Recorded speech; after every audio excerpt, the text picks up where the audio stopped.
Hi, everybody. Welcome back to the Art of Planting Your Life. I'm co-hosting with Janice Sanders, who's up in Silverton, Colorado, and I'm in Durango, Colorado. We're really happy to be here with you again today. Thanks for tuning in. Our topic today is removing obstacles to financial success. We want to know how to blast through problems and to reduce anxiety when there's stressful financial times. So thanks for tuning in, and I'm going to start off by asking Janice a question. We're filming still during the COVID-19 economic, downturn. I hate to call it that because it's not a downturn for everyone, I guess. But there are some financial stresses in our country, in the United States. And Janice has a store. She has used some strategies when this virus first started hitting the country. Right away, she came up with some seed methods to help with the financial situation. So Janice, can you tell us about that? Yeah, I knew it was going to have some financial results. So immediately, people in my business, I have 3 stores in resort towns. I shut down on March 17th and haven't been able to reopen. And that's been a couple months, just for reference. So I don't have an income coming in. But I heard a quote this morning from Roosevelt, and he said, I wrote it down. It was such a good quote because I think it applies to my actions. And the quote is, if you believe, you're halfway there. So if I believe what I've done, I'm already halfway there. I understand that there are 4 steps to getting what we want. The 4 steps is to find someone who wants what we want. And what I want is financial security. So I have to help other people have financial security. So what I did in my business was, instead of just going right to my computer, my phone, and canceling all the orders that I'd made for my businesses, I modified them, but I kept my orders. My intention was and is to help other people stay employed, to help money continuing to circulate. So I took that activity. So I did the 3rd step. I made my intention to help someone else, and then I did it. I kept my orders. I've got all my inventory coming in, and I've steadily been paying my bills. So then the 4th step is to be happy about what I've done, and to really have trust that these 4 laws of seeds, that seeds are going to grow, that it's going to work for me, so that I will actually end up with more money than I would have if I'd canceled my orders. So I just want to mention that because that's going to work out for me, keeping other people employed, keeping money flowing. So you have a certain amount of trust that the action that you took is going to work. Why do you trust that? Why believe in this system? Well, I've been doing the DCI seed system for 6 years. And 6 years ago, my income was at a certain level, and I thought I doubled it, but actually I've more than tripled my income in 6 years, to a goal that I thought I would never reach. So I proved to myself that this seed system does work. It does work. So I'm wondering, why hasn't it worked yet? My stores aren't open, and I've already proved to myself this seed system works. So what do you think, Alex? What is going on that I've had my 4-step partners, I've taken action, I've planted the seeds, I've done coffee meditation. What's going on? Why don't I have the success? Why don't I have the money coming in again? I've always had it work in the past. That's a great question. So the power of your seeds should be able to end this global financial problem, and people should come pouring into your store, right? Right. That's the hope. And the truth of it is that it could happen at any time. The first thing that I always ask people if they say it hasn't worked yet is, I have to ask you, Janice, how is your coffee meditation? Oh, I think I need to take it up a notch. I do it at night, but sometimes I fall asleep too early. But, I've heard in circumstances like this, when you really have an urgent need, to not only do coffee meditation at night, to take it up a notch and do it at breakfast too. So more coffee meditation, just maybe practicing more coffee meditation, remembering all the good things that I've done and having gratitude for the opportunity to have been able to do them. So I think I need to take my coffee meditation up a bit. Yeah.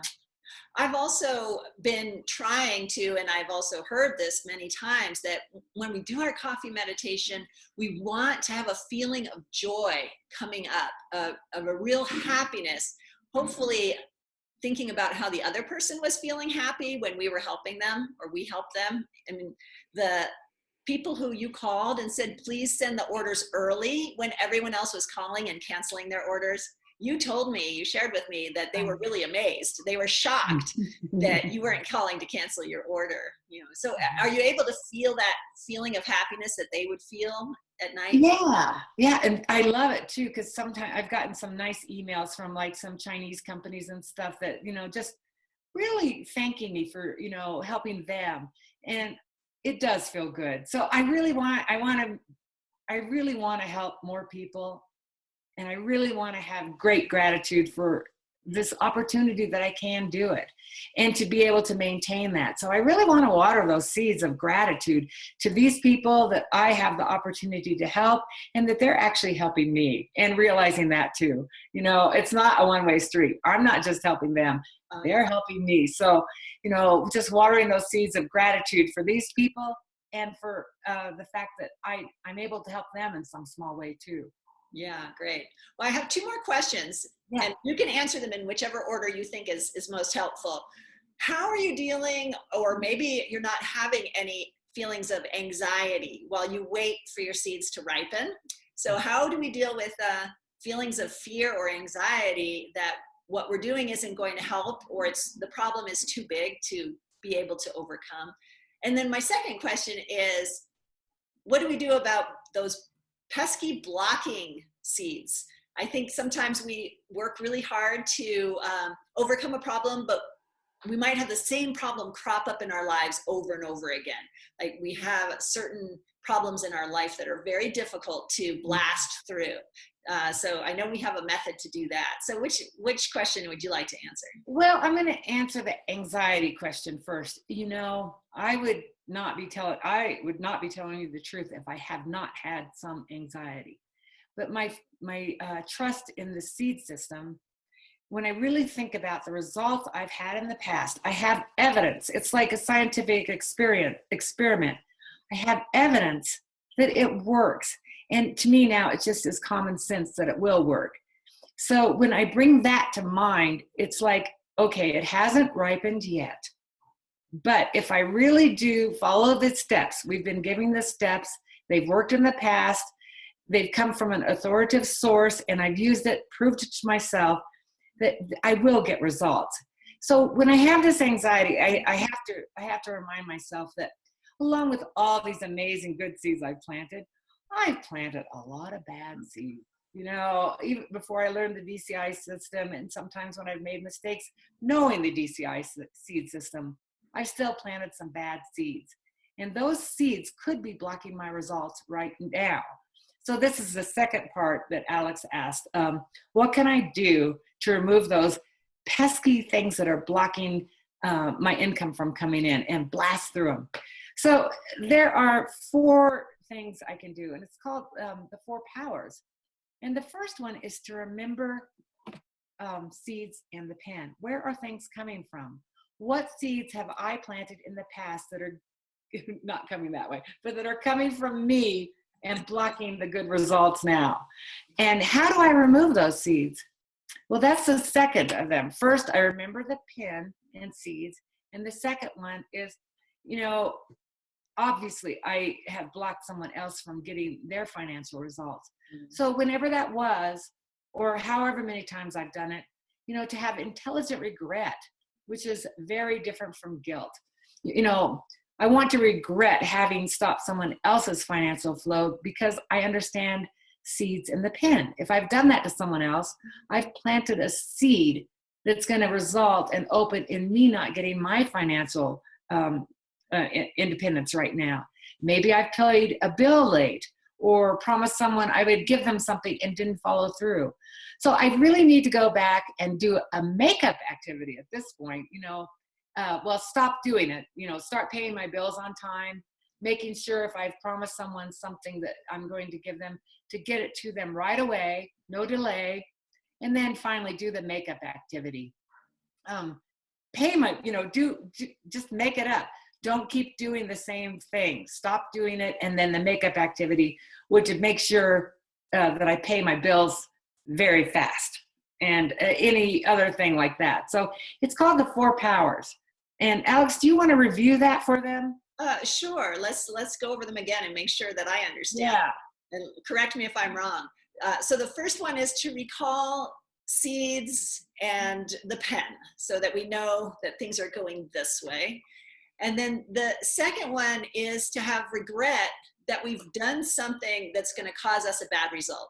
Right. And that's different from feeling guilty about it or beating ourselves up. Oh, I'm such a terrible person. But it's just genuinely wishing you hadn't done it and wanting to do something differently, wanting to change it, wanting to pull that old seed out, right? And then, so the way we pull that old seed out is by the 4 powers, the restraint, stopping doing the behavior that you don't want to repeat is one of the strongest ones, right? Did you already say, Janice, that sometimes we can only use restraint for a short amount of time? I didn't say that, but thanks. Yeah, because that can be important. I think in the example of getting angry at my partner, you don't know for sure that you won't get angry at your partner all day, and you don't want to lie and say, I'm not going to get angry at my partner all day. So instead, you can send them to the grocery store, send them out for an errand, and then while they're gone, you can say, for 30 minutes, I'm not going to get angry at my partner. Then you know you can keep it. Yeah, as long as they're gone. And then what was that last one? Oh, the balancing the scales, or a makeup activity. And in the example of financial obstacles, what makeup activity did you have, Janice? Did you give us an example? Yeah, I did have an example. I was thinking about times when maybe, I had the money and I just wasn't feeling like writing the check or paying the bill that day, and I'd pay it late. So perhaps this person was anxiously awaiting me to pay them, and the check came a week late. So it's a seed for things to be delayed for me to see results. So as a makeup activity, when a bill is due, I want to pay it before it's due, so that they know they've got the money and they'll have that comfortable feeling, and that'll make my money come to me much earlier. And I'm sure there's other ways that we could apply that, other makeup activities for financial freedom. So right. We want to make it specific to whatever thing we think might be blocking us, whatever we did in the past financially by being stingy or something. Or stingy. Yeah, that's another thing. It's like, it's so important when times are troubled is to not tighten our purse, but to still keep that flow going. Practice generosity, because that's going to plant a seed for prosperity. So if you have an opportunity, even a small opportunity, everybody's doing takeout now. I actually ordered pizzas for my staff, and when the person delivered the pizza with their mask on and everything, I tipped them very well, because they're risking coming to my business, like we're all at risk now. So keep the prosperity going, keep other businesses going. And even if you tip a quarter to somebody, that's cool. Do it. Do what you can. And that'll I want to bring it back to anxiety. So there's a couple things that come to mind. Is that makeup activity that you're talking about doing is something that we could do coffee meditation on at night, in the morning. And so our 4 powers can circle back to a strong coffee meditation, which I think would be helpful, because when I do coffee meditation, it lowers my anxiety level. Instead of focusing on the negative things, especially right before I go to sleep, I'm thinking about positive things. And then the other thing that I like to think about in conjunction with the 4 powers is when something is happening in my world that's coming from me and I don't like it, I can think about that it is a negative seed ripening, and I can be like, yay, I got that one out of the way. I like that, Alix.